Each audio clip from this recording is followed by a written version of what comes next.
Today we come to a very famous poem written by William Cooper.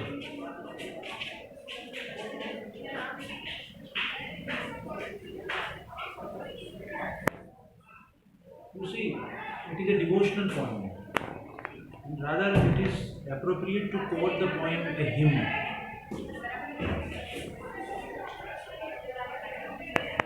It is a devotional poem.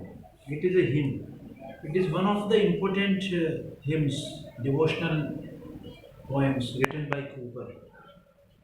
This poem is a note on the mercy of God. This poem has been a manifestation of greatness of God.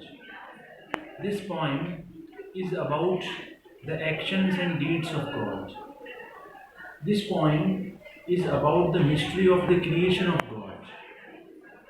So the main emphasis, or rather you could say that the theme of the poem is that God's actions, deeds, behavior have been that much mysterious and spiritual that man cannot understand them. The wisdom of man, the rationality of man, the logic of man appears to be small and not that much sound which can understand the greatness of God, the powers of God. God has been a very powerful creature. God has been a very sovereign creature. And in what way? In which particular ways He moves in this world is not known to man. So there has been a contrast drawn in the poem. There has been a comparison drawn in the poem. God has been put on the one hand and man has been put on the other. And the entire poem talks of the attempt on the part of the poet that God has never been, unkind to man and mankind. So it should be the holy duty on the part of man to always scan himself, not to scan God. Man has been doing this error from the very inception of civilization, that he puts the blame on God. The world is full of twists, tests, and trials. The world is full of sorrow, pain, and pangs. The world is full of misfortunes. Happiness is an occasional episode which comes rare in the life of man. The life seems to be full of vicissitudes and vagaries. Right? So, what man does? Man shifts the blame of his own actions, which are full of greed, lust, lechery.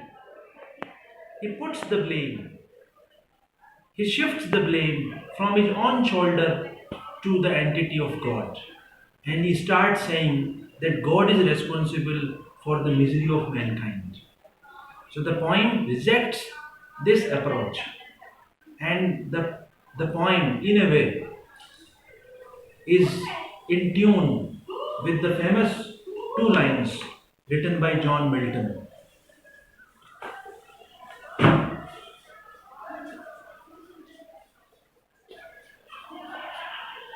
What Milton says in the beginning of the Paradise Lost, particularly in the invocation part of the Paradise Lost, the very famous two lines: I may assert the eternal providence.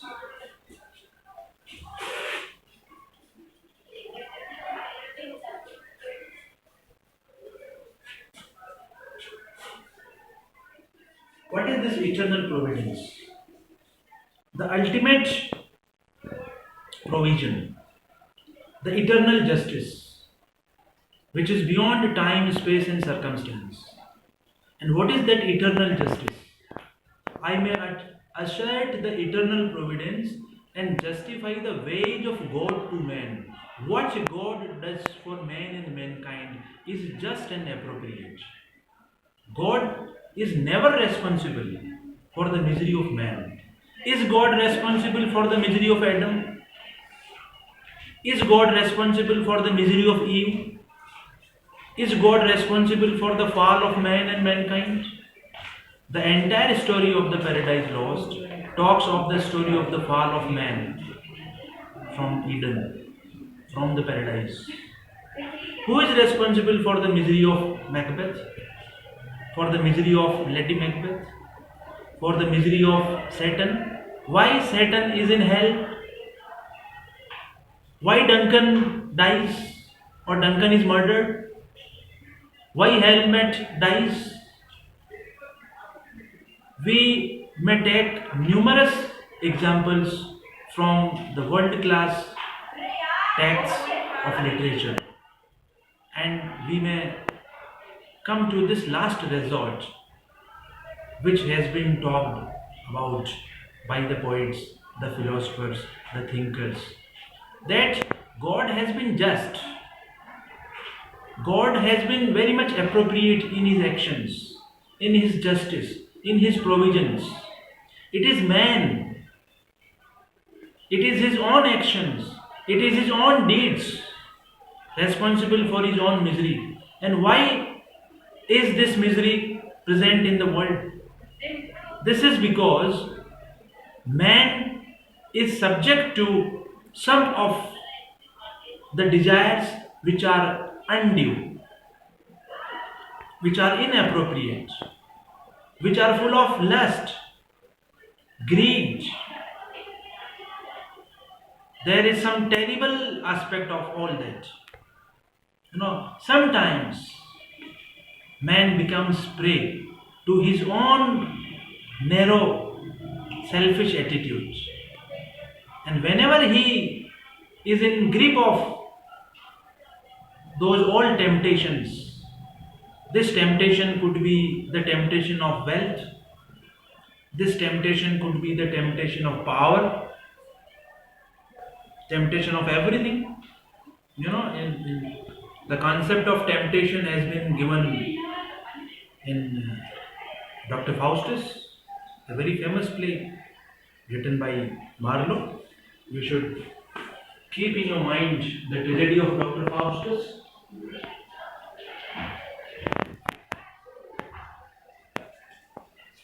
A very famous play which is in M.A. At this time in second year you are reading Macbeth. So I come to the point directly. I think it's a perfect background as far as the point light shining out of darkness. No, the title has been very suggestive. God has been compared to light, as in all scriptures, as in all religions. Light has been compared to life, light has been compared to knowledge, and light has been compared finally to God. The very famous Sanskrit slok, that very Asato ma sadgamaya, Tamaso ma jyotirgamaya. You know, the approach, the attitude to move from darkness to light has been an attempt on the part of man to go towards the entity of enlightenment, towards the entity of knowledge, towards the entity of religion. That's why the title of the poem has been very suggestive, light shining out of darkness. God has been compared to light. The entire world is full of darkness. The entire world is full of misery. The entire world is full of unrest. Who would help us? Who would redeem us? The poet says in a very devotional, the mood of the poem has been very devotional. The thought of the poem has been very devotional. And when we complete the poem, we come to this realization that, like Milton, like other devotional poets, you see, just as we have a long range of devotional poets in Hindi literature, in Sanskrit literature, particularly in the era of Bhakti, that is called the Bhakti Yuga, the very famous term, the Bhakti Yuga, which starts from the time of Adi Jagat Guru Shankaracharya in the 9th century, and it lasts till 17th century. And we have all renowned Bhakti poets, Sur, Meera, Tulsi, Kabir, and they all talk of the mercy of God. They all talk of the greatness of God. So in the West, there was continuing a parallel line of devotional poetry. And this present poem has been an example of that devotional poetry. So the entire world has been compared to darkness. And God is the only figure, God is the only power which could redeem man and mankind. Just as in Paradise Lost, God comes in the form of the Christ for the safety and security of man, because man was the best creation of God. So the first two lines are actually written by the poet. God moves in a mysterious way, his wonders to perform. The actions of God, the deeds of God have been very, very mysterious, and man fails to understand them. A clear cut differentiation has been drawn by the poet that God has all powers, God has all spirituality, God has all mysticism, but man's intellect, man's power is limited. Man's power is limited. Cut the phone if any phone is coming. His wonders to perform, and God performs his actions in a very spiritual way, in a very mystical way.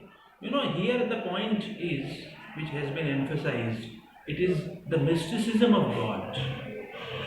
Mysticism. It's a very typical term, mysticism. He has been mystic. Mysticism means which could not be easily understood, which is beyond the power of man, which is beyond the power of mind of man. Mind has been very powerful. Mind has been very sound. It can understand the most mysterious objects of the world and the universe. But the power of mind fails when the question arises of God. So the first two lines have been tremendously written in the poem. God moves in a mysterious way, his wonders to perform. He plants his footsteps in the sea. Yes, these are the surprising acts, the deeds, the actions taken on the part of man.